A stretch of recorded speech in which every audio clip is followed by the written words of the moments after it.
Sometimes it's not what you say, but how you say it. And sometimes it's not what you play, but how you play it. What make you laugh, make you cry. Just like you live, you die. Sometimes it ain't what it is, but how you weigh it. Yo, my man Manny makes moves and gets dough doing his thing. He's Manhattan royalty, and man, he know the Latin king to circulate the tri-state, fully staffed and organized. Style immaculated, keep his team on the rise, getting cake with every hustle. Got muscle man to bust, get legitimate shit too. Beyond blocks, he must have seen it coming when he pulled his left. So what starts out as a bad judgment, a prank or whatever, can escalate into a very serious offense without much thought, usually with no thought at all, because the situation just gets out of hand. And you're stuck in here wearing the orange pajamas, saying goodbye to your mom and dad, because you're not getting out. Tell me your name. Gloria. What's your last name, Gloria? Rodriguez. And your Gloria's father? Yes, I am young. Gloria, this is a detention hearing. I'm going to decide today if you get released back to your family until your trial, or if you have to stay here in detention until your trial. Why is Gloria here today? Why was she arrested? This is Gloria's first referral to juvenile court. She's here for shoplifting. First referral. Okay. Normally, kids who are out here, their first referral, they get released without having to come to court. So are there other problems? What's going on with school? It's good. You say school's good? Okay. Now you tell me, probation, is school good or not? Gloria is in the 9th grade at Johnson High School, regular education. This is her second time repeating 9th grade. Why is she repeating 9th grade if school's so good? Truancy, she has a history of missed unexcused classes. Is that last year? I'm not talking to you right now. Is that last year or is that this year? Both years, last year and this year. Also, the school reports sporadic absences throughout the day. She doesn't have enough credits to pass right now. Okay. So school's not going well. Dad, how's she doing at home? Your Honor, the same attitude you see right now that she has. She's uncooperative. She doesn't listen. She talks back. She gets irate. She throws stuff. I found cigarettes at the house. I'm concerned about drugs. Does she stay out at night? Does she run off from home? Yes, Your Honor, I'm sorry. She does stay out at night. She comes in at different times of the day and night, and I don't know sometimes where she's at. No, I'm still not talking to you, so you need to be quiet. Go ahead. And that's the same attitude that I get at the house. She's very uncooperative. She doesn't clean up her room. She doesn't, we tell her to do chores, and she just very uncooperative. How old are you, Gloria? 14. 14. Why is it you think that you don't have to do what your parents tell you to do? Because I don't. You don't what? I don't need to do what my You don't parents need to do what okay. Why is it you don't think you have to go to school? Because I don't. You don't have to go to school. There's not a point to going to school. So you don't want to be at home with your family? Okay, wish is granted. You're detained. Take her back to detention. Her case is set for 2 weeks. We'll look at this again in 2 weeks. That's all. Yeah, Young Thugs in it. Break it down. When the evil is present, my infrared gleams iridescent. The most common crime we have in juvenile court is going to be a theft of some sort, either a shoplifting or stealing a car or breaking into a car to steal something, or a burglary charge where you break into someone's home or business or something like that. Theft charge is the most common charge. The second most common charge is going to be some kind of drug charge, usually marijuana. After that, it's going to be some kind of violent offense, small misdemeanor violent offense. And most of those are not between kid and kid, it's between kid and their parents. You better believe this is the truth, the cry for help from battling youth. I mean, everyone knew it was a jail, but no one really knew like what goes on. And I didn't think that we were gonna have to strip down in front of somebody. I actually thought that they were gonna let us, take our own clothes off in our privacy. It was actually like a real prison. Everybody in my school, they said, the hardest people came here, people who got in fights, who were in gangs, who want to prove a point. See, I've been to go out in the bench. It's what I'm saying. Have a seat right in this chair.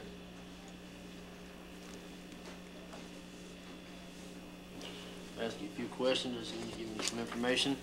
I need your name, please. Michael. Is she your legal guardian? Yeah. Okay. You have your mom's phone number? Your mom's phone number? At work or At home, work, whichever. 494. Just losing the freedom and not having any control at all. Being told to do everything and how to do it. And like that made me want to talk back. It was just really crazy because I'd never ever felt like that before. You never really heard that how it's like so locked down as it is, you know, and how you have absolutely no like real privileges. And I just pretty much thought that it was gonna be like the movies. Sarah?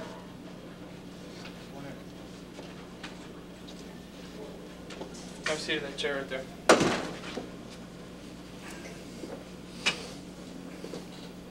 You understand why you're here? Yes or no? Yeah. Yes? Okay. What we're going to do right now is call it an intake.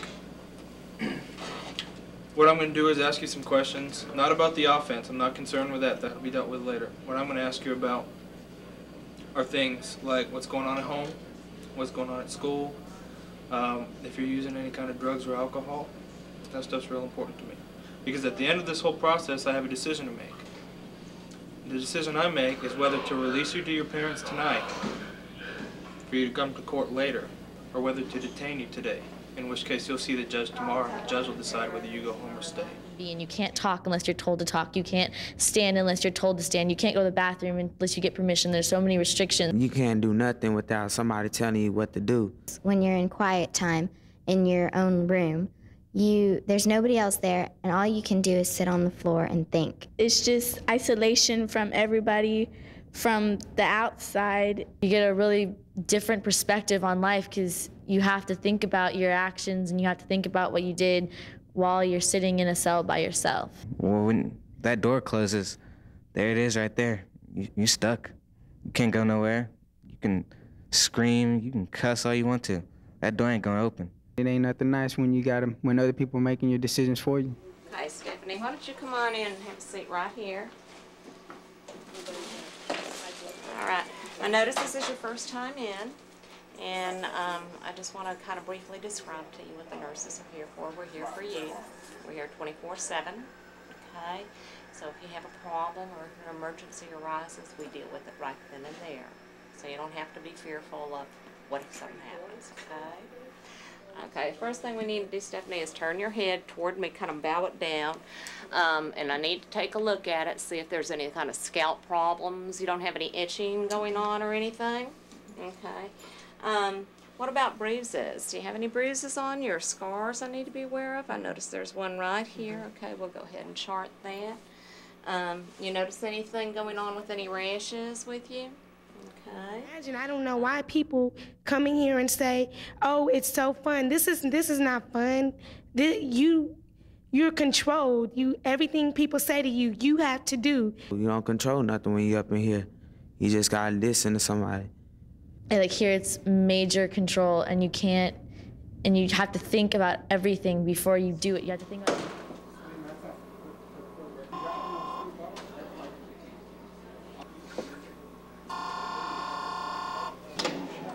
Ladies, y'all need to count. 1, 2. Go ahead and stop. Let's go.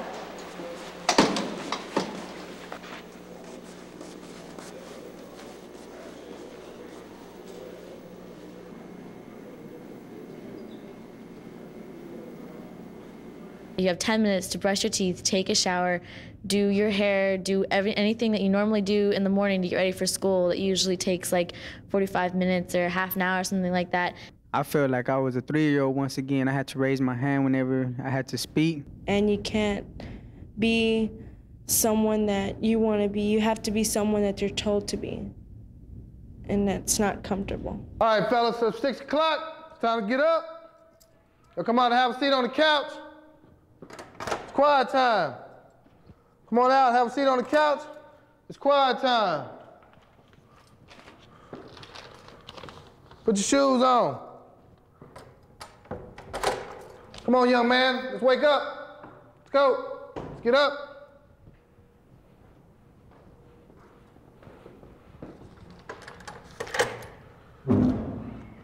Try to wake up, young man. Let's go, let's roll.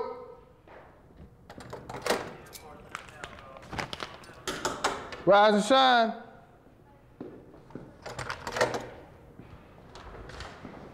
wake up. Come on, let's wake up.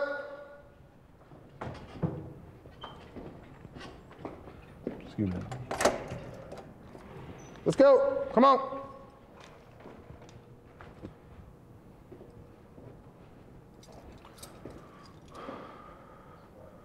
One, two, three, four, five, six, seven. 1, 2, 3, 4, 5, 6, 7, 8. We got 8. All right, fellas. How y'all doing this morning? Everybody get enough sleep? All right. Expectations for this morning. All right. We're going to brush our teeth 2 at a time in the restroom only. If you're in this restroom, two guys in that restroom, door must be open at all times. 1 individual in that restroom. All right? We got 2 guys making up the bed. Everybody else sit down where you at. All right. When I call quiet time, there's no talking at all, period. When I'm talking, there's no talking. When we're in line, there's no talking. We will not talk about drugs, violence, guns, sex. All right? Make sure your pants are rolled up. Make sure your t-shirts is tucked in. Make sure you keep your shoes on your feet at all times. If you're in your room, leave your shoes outside your door. If you need to move for some reason, you need to go to the restroom, you need to get water, you need to get something from me, you need to ask me. If you want to move from that chair to that table, you need to ask me. All right? If you are having a problem with another resident, you need to come to me first before you handle it. If you don't get inside your heart, inside your head, you're not gonna make a change. If you mess up once, especially, you know, if when you're real young, like a teenager or something, then, you know, you can get a second chance. But, you know, but sometimes if you know, you screw up like too badly, there is no real second chance, no matter, you know, how much you regret it or. All right, ladies, today I want positive peer interactions, okay? It's hard enough to be in here. There's no need to make it any harder on anybody. So positive attitudes. Stop, what are you looking at? Whatever. Okay, tell you what, ladies, you know what? Stop. Both of you go to give me 59-minute timeouts. Go to your rooms, ladies. All right, girls, prime example of negative peer interaction. What did it get them? Nothing. They've lost points. They've been given a timeout. They probably will be on level 1 tomorrow. So this is exactly what I don't want you to do. It's hard enough to be here. Let's be supportive to each other, okay? To make a change, you need to take away their freedom. Because when you come up in here and they take away everything you have and they give you socks, shoes, pants, and shirts, and you notice you ain't walking around what you had on yesterday, it's gonna click in sometime. They can change their choices in life and make new decisions to do the right thing instead of doing the bad thing anymore, because being here, you know, it's really boring. Okay, we have a level system. You'll learn your levels by good behavior. You lose points and not get an acceptable level for court if you don't behave. Okay, so you really need to do the best that you can do while you're back here. You must be positive and active in a daily program. We go to school and class, so if, like you say, you don't like school, you're fixing to go to school. It might have been easier to go to school out in the free. See, the time you're spending in here, you could be out there working towards your future. You could be out there hitting the books. You could be out there studying. You could be out there checking out job opportunities. You could be out there, you know, just out in the world, just looking for something to do. And then while you're in here, you're just sitting here wasting time, and this isn't going to help you nowhere in your future unless you decide to change. Okay, a daily report of your behavior will be written down and it'll be given to your probation officer, and it'll go with you to court. So the judge will be able to see how your behavior is back here in detention. If you have any questions, problems, or worries, you can talk to us. We're here for you, so if you need anything, all you need to do is ask. The next time somebody tells you that Gardner Betts is just a joke, that Gardner Betts is like Sunshine Camp, that it's not anything, I want you to ask them how much time did they really serve, how much time did they really do, and then you come talk to somebody who spent years of their life being detained, and you compare those two answers, and you see who really knows about what the deal is, and you see if that person tells you it's a joke or not. This is what you want to do with your life. This is the wrong decision. You just need to think about your decisions before you make them. You need to think long and hard about what you want to do with your life. The kids like that are my age, we like to have fun and play games and stuff, but this isn't like the place to be. That's it. You don't want to have to go through this place to get where you're going in life. To think about the decisions that you make, to think about the consequences of your decisions before you end up in a place like this. This is a place where it's the last straw. This is the last place you want to go. This is the last correctional facility that you can go to before you go to TYC, which is 20 times worse than this. Whenever you sit in your room alone on the cold floor, thinking about how you won't be able to speak or see another human being for another hour or so, you start thinking about all kinds of things. You start thinking about your family, you start thinking about your friends, you start thinking about where you've been, where you want to go.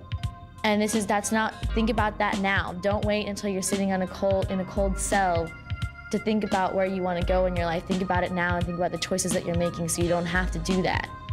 My last word is, you live your life. You live your life. You ain't living your life for nobody else. It's lonely here. You have nobody to talk to. Everything is done in an orderly fashion. Every single day, it's the same thing. Before you decide to go do something crazy or something illegal, think about what you'll end up over here, and it's not a fun place to be at. Well, you gotta realize that it can happen to you. I mean, you can walk around saying, oh, it happened to this guy, but it ain't gonna happen to me. Once you get out, forget about where you've been. Just think about where you're going. Think about your future and what you can do with all that negative. Bring it up to a positive. And then if attention's what you want, attention's what you'll get.